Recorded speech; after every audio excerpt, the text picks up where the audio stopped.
नमस्कार, मैं प्रीति अधिकारी आप सभी का स्वागत करती हूँ हमारे खास कार्यक्रम चर्चा में। तो दोस्तों, आज हम चर्चा में बात करेंगे मीडिया क्षेत्र में रोजगार से जुड़े अवसरों के बारे में, उनकी संभावनाओं के बारे में। और इस विषय पर हमारे खास जानकारी के लिए हमारे साथ जुड़े हैं जन टीवी के वरिष्ठ सहयोगी डॉक्टर फिरोज खान, जो आपको बताएंगे कि मीडिया क्षेत्र में रोजगार की कौन कौन सी संभावनाएं हैं और उससे क्या जानकारी आप सभी को प्राप्त होने वाली है। नमस्कार सर, आपसे सबसे पहला प्रश्न ये पूछना चाहूंगी कि मीडिया के क्षेत्र में रोजगार की जो संभावनाएं हैं उसको लेकर के आप क्या कहना चाहेंगे। प्रीति, बहुत बहुत शुक्रिया मुझे इस कार्यक्रम में आमंत्रित करने के लिए। और सबसे पहले हमें बात करनी होगी मीडिया क्षेत्र के बारे में कि मीडिया क्षेत्र क्या है, कितनी विधाओं से ये जुड़ा हुआ है और मीडिया के रूप क्या क्या क्या है।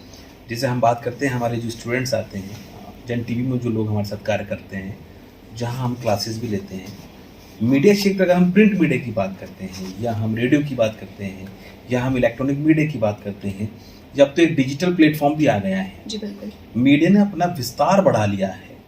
तो जब भी किसी भी क्षेत्र का जब विस्तार बढ़ता है तो सामान्यतः उस क्षेत्र में रोजगार की भी संभावनाएं बढ़ती हैं। तो ये कहते हुए हमें बहुत ही सुखद अनुभूति होती है कि अब जो बच्चे या यूँ कहें जो नए स्टूडेंट्स मीडिया के क्षेत्र में अपना रोजगार तलाशते हैं, उनके लिए संभावना तो बहुत ज़्यादा है। चाहे वो टीवी की बात करें, टीवी पत्रकारिता की बात करें, चाहे वो रेडियो की बात करें या चाहे प्रिंट की बात करें। अगर हम अब स्पेसिफिकली इलेक्ट्रॉनिक मीडिया की बात करते हैं तो उस क्षेत्र में जो MCA करके बच्चे आए हैं, जो BTech करके जो बच्चे आए हैं, जो मास कम्युनिकेशन का कोर्स करके आए हैं, उनके लिए ढेर सारी संभावनाएँ हैं।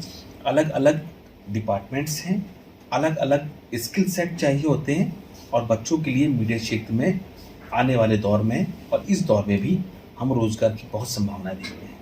सर, सबसे पहले हम आपसे ये पूछना चाहते हैं कि मीडिया क्षेत्र में जो बच्चे अपनी अपॉर्चुनिटीज लेकर आना चाहते हैं इस क्षेत्र के अंदर, तो उसके लिए कौन कौन से कोर्सेज अवेलेबल हैं जिसको वो अपने फ्यूचर स्कोप के हिसाब से देखते हैं। बिल्कुल, देखिए प्रति, चाहे हम 12th की बात करें, चाहे हम बैचलर्स की बात करें, अलग अलग यूनिवर्सिटीज़ ने अपने यहाँ पर मास कम्युनिकेशन के कोर्सेज कहें, डिप्लोमास कहें या डिग्री कहें, वो स्टार्ट कर रखे हैं।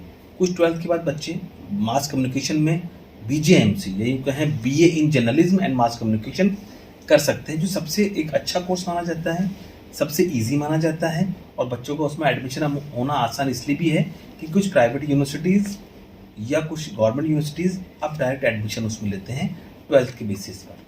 तो इसमें डिप्लोमेटिक भी होता है या फिर डिग्री वाइज ही पूरा प्रोसेस चलता है। अगर कुछ बच्चे चाहते हैं 12वीं के बाद कुछ स्पेसिफिक डिप्लोमा कर लें तो कुछ यूनिवर्सिटीज़ ने, कुछ कॉलेजेस ने अपने यहाँ पर छोटे छोटे 1 साल के, 6 महीने के डिप्लोमा स्टार्ट कर रखे हैं।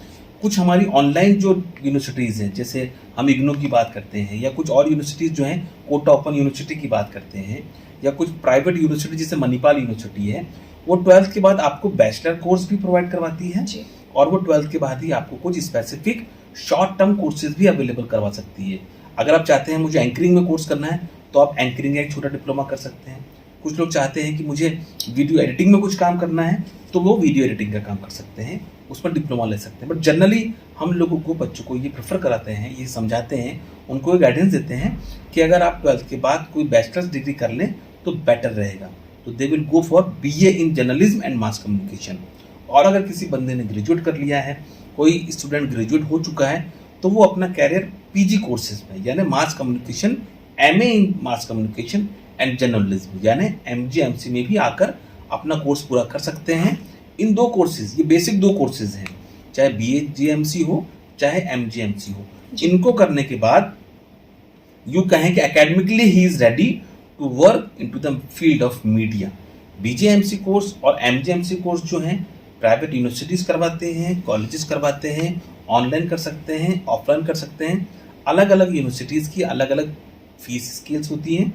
ये दोनों कोर्सेज करने के बाद एक स्टूडेंट एकेडमिकली रेडी होता है इन क्षेत्रों में आकर काम करने के लिए। इसके जो लास्ट सेमेस्टर्स होते हैं उनमें ट्रेनिंग कहें या इंटर्नशिप कहें वो भी अवेलेबल होती है। तो आखिरी के जो सेमेस्टर्स होते हैं या आखिरी की जो टर्म्स होती हैं उनमें स्टूडेंट्स फील्ड में जाते हैं, फील्ड में जाकर कार्य सीखते हैं, हैंड्स ऑन प्रैक्टिस करते हैं ताकि वो अपनी डिग्री आते ही इस फील्ड में आकर अपने लिए उपलब्ध अवसरों की तलाश कर सकें।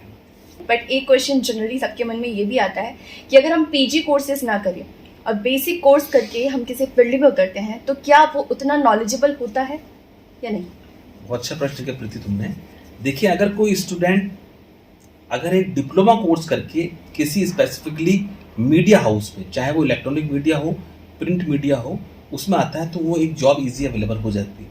अब हम अलग, मैंने आपको पहले भी कहा था कि अलग अलग डिपार्टमेंट्स होते हैं। जैसे अगर हम इलेक्ट्रॉनिक मीडिया की बात करें तो यहाँ पर एंकर्स भी चाहिए होते हैं, यहाँ पर वीडियो एडिटर्स भी चाहिए होते हैं, यहाँ पर कैमरामैन भी चाहिए होते हैं, यहाँ पर साउंड इंजीनियर भी चाहिए होते हैं, यहाँ पर कॉपी एडिटर चाहिए होते हैं, यहाँ पर हिंदी टाइप राइटर चाहिए होते हैं। अलग अलग तरह की विधाएं हैं, यानी it is a bouquet of jobs you can say. अब आपको अपनी स्किल के अनुसार वो चीज़ देखनी है, क्या मैं इतना कम्युनिकेटिव हूँ कि मैं एज एन एंकर जॉब कर सकता हूँ, तो आप वो एंकर वाली जॉब में अपने आप को तलाश सकते हैं। अगर आप वीडियो एडिटिंग कोर्स करके आए हैं तो आप जाके वीडियो एडिटिंग की कोर्स में एडमिशन ले सकते हैं। वो करने के बाद आप जॉब वो कर सकते हैं। तो इसका मतलब ये हुआ अलग अलग डिपार्टमेंट्स हैं जिसमें अलग अलग तरह की लोगों की आवश्यकताएं होती हैं। हमारे चैनल में, जन टीवी में, मीडिया हाउस में, इवन हम लोग एमसीए जो स्टूडेंट्स हैं, एमसीए के जो बच्चे हैं या जो बीटेक लोग हैं, वो आके पूरा टेक्निकल सेटअप देखते हैं। तो ऐसा बिल्कुल नहीं है। ये एक्चुअली लोगों में धारणा है कि अगर आपको मीडिया क्षेत्र में काम करना हो तो आपके पास सिर्फ जर्नलिज्म की डिग्री होना चाहिए। This is wrong actually. अगर आपके पास टेक्निकल है, आप टेक्निकली डिग्री होल्डर हैं, आप बीटेक हैं, आप एमसीए हैं, आप पीएचडी होल्डर हैं, you can come and join sector as an employ. अब आपके मैं प्रश्न पर आता हूं कि अगर हम डिग्री कोर्स करके आए या हम एक डिप्लोमा कोर्स करके आए, दोनों में क्या डिफरेंस है? देखिए प्रीति, हर आदमी अपने लाइफ में ग्रूम होना चाहता है, ग्रोथ चाहता है। एक डिप्लोमा कोर्स करने के बाद एक जॉब आसानी से आप ले सकते हैं, आप उसमें अपनी स्किल सेट बढ़ा सकते हैं। बट अगर आप फ्यूचर पर्सपेक्टिव से देखें, अगर आप इसकी मीडिया क्षेत्र में 10 साल अपने आप को देखते हैं, 20 साल आपको देखते हैं, तो कहीं ना कहीं आपकी डिग्री आपको पे जरूर करती है।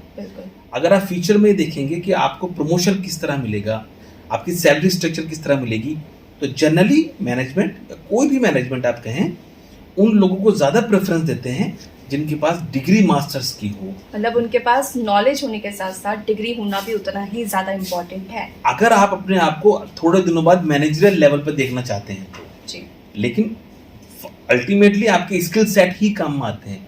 अगर आप एंकर हैं तो पहले तो आपको बोलना ही आना चाहेगा, अब वो तो स्किल सेट प्राइमरी है ही। लेकिन अगर अपने आप को आप ग्रूम करना चाहते हैं, टाइम टू टाइम अच्छे स्किल लेना चाहते हैं, प्रमोशन चाहते हैं, अपॉर्चुनिटीज को और बढ़ाना चाहते हैं, तो हम भी बच्चों को ये समझाते हैं कि कोशिश करें कि अपनी मास्टर्स डिग्री या बीजेएमसी की डिग्री, बैचलर्स डिग्री वो पूरी करें और फिर अपने आप को आके मीडिया क्षेत्र में झोंक दें, यूँ कहें, उसमें आके अपनी उम्मीदों को तलाश करें। जी, अब मेरा अगला प्रश्न ये है कि अगर बच्चे अपना डिग्री कोर्स पूरा करके निकलते हैं तो उनके पास 2 ऑप्शन रहता है, या तो प्रिंट मीडिया में जाएंगे या फिर इलेक्ट्रॉनिक मीडिया की तरफ जाएंगे। तो जनरली उनके मन में कंफ्यूजन रहेगा कि अगर मैं प्रिंट मीडिया में जाऊंगा तो मेरे लिए कितना स्कोपेबल है, मैं उसमें कितना ग्रूम कर सकता हूँ, या फिर इलेक्ट्रॉनिक मीडिया, दोनों के बीच में कंपैरिजन का अंतर उनके पास रहता है, तो कौन सा ज़्यादा प्रेफरेबल है? ये प्रश्न आप अपने पूछ रहे हैं शायद। जनरली मैं भी मीडिया की स्टूडेंट हूँ तो मुझे भी मैं भी मीडिया का स्टूडेंट ही हूँ। अभी हम सब लोग सीख ही रहे हैं, हम लोग कोई भी परफेक्ट नहीं है। ये प्रश्न हमेशा, जब भी मैं कहीं क्लास लेने भी जाता हूँ तो बच्चे हमेशा कंफ्यूज रहते हैं। इसमें कंफ्यूजन की बात नहीं है एक्चुअली, इसमें यह है कि first you have to check yourself कि आप कहाँ कंफर्टेबल हैं। अगर मैं Firoz Khan as an anchor आपसे बैठकर बात कर रहा हूँ, या आप एज एन एंकर मुझसे प्रश्न कर रहे हैं, what it means you have that core skill to talk in front of media, in front of people. लेकिन अगर हम अलग तरह के हैं, अगर हम टेक्निकली साउंड हैं, तो हमें पता है कि आई कैन डू एडिटिंग। आप एंकरशिप नहीं कर सकते। हर व्यक्ति की अपनी अपनी स्किल सेट होती है, हर व्यक्ति की अपनी अपनी अपने आप को प्रेजेंट करने की काबिलियत होती है। एक व्यक्ति हर कार्य नहीं कर सकता, ये चीज ध्यान दें। अपने आप को स्किल सेट आपको जानना होगा, पहचानना होगा, और वो पहचानेगा कौन? सिर्फ अपने आप पहचानेंगे आप। कोई भी ये नहीं कहेगा प्रीति तुम इसमें बेस्ट हो, वो प्रीति खुद जानेगी। तो पहले अपने आप को देखें कि मैं क्या चीज़ कर सकता हूँ या क्या चीज़ मुझे करना चाहिए। आपके प्रश्न पर आते हैं प्रिंट मीडिया, इलेक्ट्रॉनिक मीडिया। हम हमेशा ये जानते हैं कि प्रिंट मीडिया में आपके पास कार्य करने का, चीज़ों को समझने का, चीज़ों को अलग ढंग से नज़रिया देखने का प्रिंट मीडिया आपको थोड़ा सा बेहतर ऑप्शन देता है। आपके पास वहाँ पर वक्त है, वहाँ पर आप अपनी त्रुटियां ज़्यादा देख सकते हैं। इलेक्ट्रॉनिक मीडिया की हम बात करें तो यहाँ पर टाइम कंस्टेंट बहुत ज़्यादा है। तो रिसर्चेबल कौन सा ज़्यादा है?